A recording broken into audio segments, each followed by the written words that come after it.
23 साल का बंदा सचिन के विकेट निकालने के बाद उन्हें घूर कर इस तरह से सेलिब्रेट करता है। इसके बाद जो होता है ये शायद आपको भी पता होगा, पर मजे की बात यह है कि ये इस कहानी की शुरुआत नहीं बल्कि क्लाइमैक्स है। इस लम्हे के पीछे एक बेहद अद्भुत कहानी है जो साफ साफ बताती है कि ओलोंगा ने ये क्यों किया।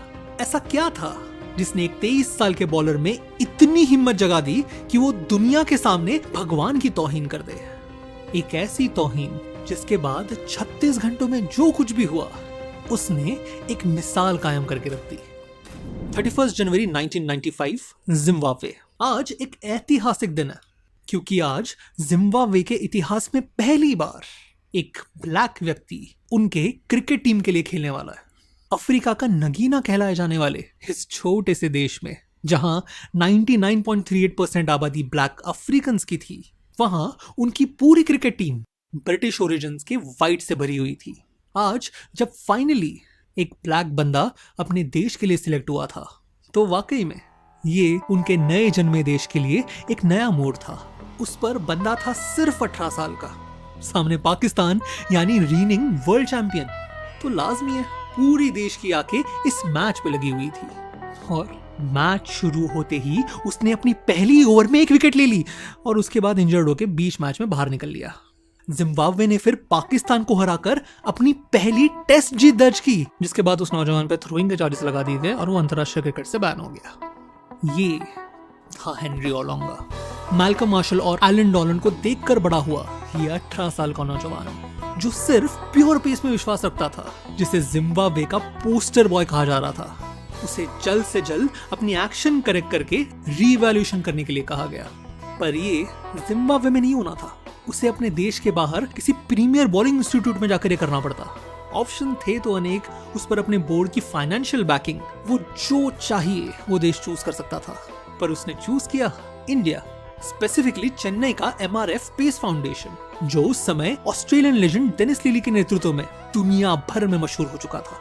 यहाँ उस 18 साल के बंदे ने एक पूरा साल बिताया, दिन में अपने हुनर, अपने एक्शन, अपने पेस को सुधारता और रात में चेन्नई की गलियों में मजे करता। ऐसी गलियां जहां उस समय एक ही नाम गुंजा करता था,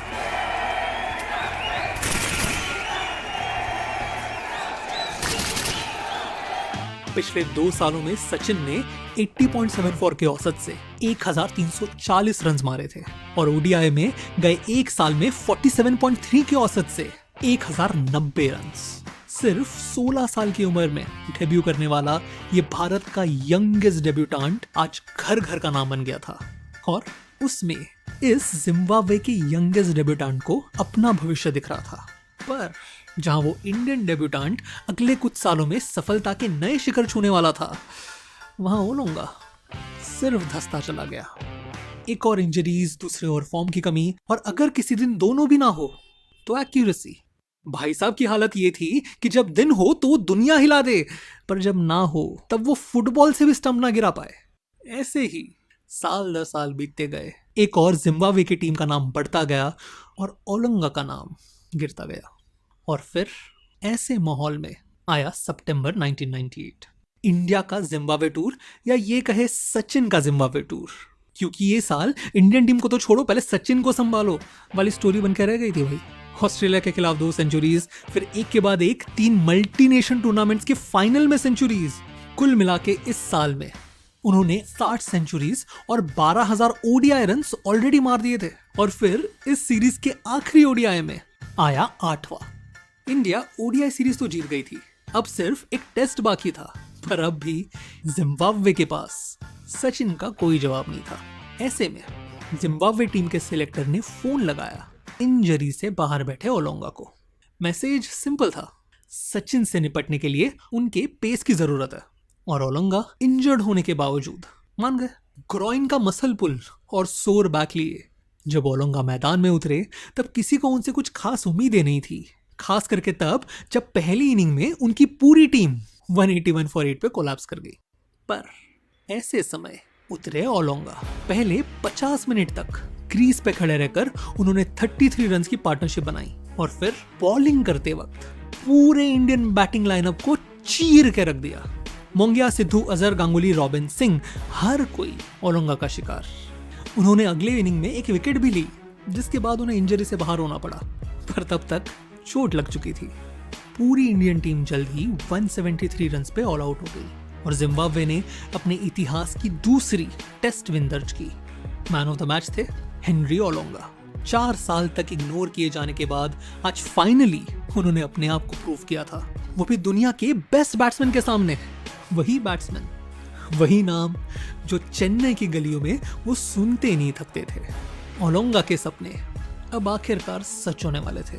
उनका कॉन्फिडेंस अब अपने शिखर पर जा पहुंचा था। इसी कॉन्फिडेंस से वो कुछ दिनों बाद न्यूजीलैंड के खिलाफ मैच में उतरे और भले ही जिम्बाब्वे वो मैच हार गया, पर उनके पेस ने फिर एक बार उनके टीम को जीत के करीब पहुंचाया था। अब सारी निगाहें टिकी थी जल्दी होने वाले कोको कोला कप पर, जहां जिम्बाब्वे भिड़नी थी वर्ल्ड चैंपियन श्रीलंका और पुराने प्रतिद्वंदी इंडिया से। और शॉकिंगली यहाँ जिम्बाब्वे ने श्रीलंका को हरा दिया, वो भी एक नहीं 2 बार। ग्रुप सीरीज की आखिरी मैच आते आते जिम्बाब्वे और इंडिया दोनों फाइनल्स के लिए क्वालिफाई कर गई थी। मैच का वैसे कोई इंपॉर्टेंस नहीं था सिवाय एक बात के, इंजरी से बाहर बैठे ओलोंगा आज टीम में वापसी कर रहे थे, वो भी आखिरी बार बुरी तरह से हारी हुई इंडिया के सामने। उस पर ओलोंगा ने अपनी टीम को वर्ल्ड चैंपियंस को हराते हुए देखा था, उनकी गैर हाजिरी में। तो एक और पिछले मैचेस का कॉन्फिडेंस, उस पर खेलने की भूख। 209 का टारगेट बचाने के चक्कर में जब जिम्बाब्वे टीम ग्राउंड पर उतरी, तब ओलोंगा की आंखें किसी भूखे शेर की तरह थी, बस झपटने की फिराक में। और फिर मैच के दूसरे ओवर में अपनी डाली दूसरी गेंद में गांगुली आउट।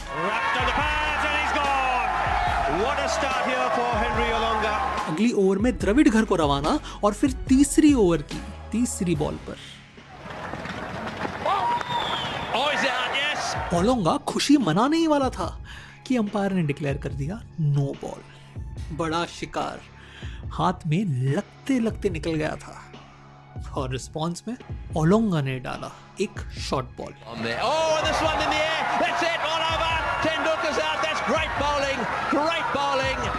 3 ओवर्स और 3 टॉप ऑर्डर बैट्समैन चित, उनमें से एक सचिन, इन फॉर्म दुनिया का बेस्ट बैट्समैन सचिन। उनका गोल, उनका कंपटीशन, उनका चैलेंज सचिन, जिसे ओलोंगा ने 2 बॉल में 2 बार आउट किया था। और इसलिए हुआ ये। He's headed over Tendulkar this evening. These Zimbabweans are turning out to be pretty tough to beat. Henry Olanga, after getting these wickets, strutting around, and you couldn't blame him. He was young, was very worked up in getting those wickets. अब कर तो दिया, पर confidence, जोश और खुशी में की गई ये एक एक्शन कितनी भारी पड़ने वाली थी, इसका उनको कोई अंदाजा नहीं था। I happened to get Sachin off out with a no ball, and then I was so incensed with myself that I came back and gave him a great ball that bounced a little and caught the shoulder of his bat and looped to point, I think. For some reason this made Mr. Tendulkar very angry. Olonga का celebration देख सचिन का response आप साफ देख सकते हो।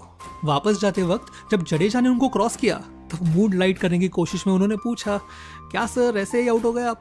तब सचिन ने झट से ऊपर देखा और बोले, अगले मैच तक रुक। इस टूर्नामेंट के फाइनल्स अब से 36 घंटे में होने थे और सचिन के शब्दों में ये उनके जिंदगी के सबसे लंबे 36 घंटे थे। पैविलियन में लौटते ही वो सीधा नेट्स में चले गए और वहां पौने घंटे तक शॉर्ट बॉल की प्रैक्टिस करते रहे। जब तक वो लौटे तब तक ओलोंगा 4 विकेट ले चुका था। इंडिया 192 पर ऑल आउट होकर मैच हार चुकी थी। टीम वापस लौटी, पर सचिन अपनी होटल रूम में बैठकर बार बार वही एक बॉल विजुअलाइज कर रहे थे। उन्होंने वो रात सिर्फ करवटें बदलकर गुजारी। अगली सुबह नेट प्रैक्टिस और फिर एक बार शॉर्ट बॉल। वहां दूसरी ओर जिम्बाब्वे के खेमे में स्ट्रैटेजी मीटिंग में भी यही निर्णय लिया गया। जब सचिन क्रीज पर, बॉल ओलोंगा के पास और सरप्राइज बाउंसर। कुछ भी हो जाए, सचिन को सेटल होने का टाइम नहीं देना।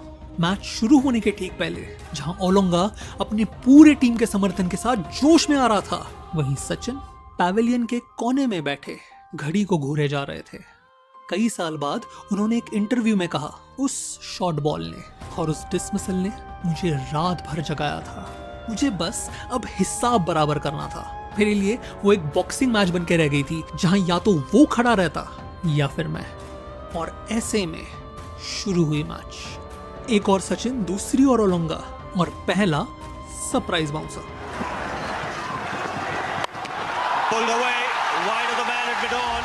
वो कहता है ना, शांत इंसान को जब गुस्सा आता है। सचिन ने फिर ओलंगा के साथ जो कुछ भी किया वो किसी कत्ल से कम नहीं था।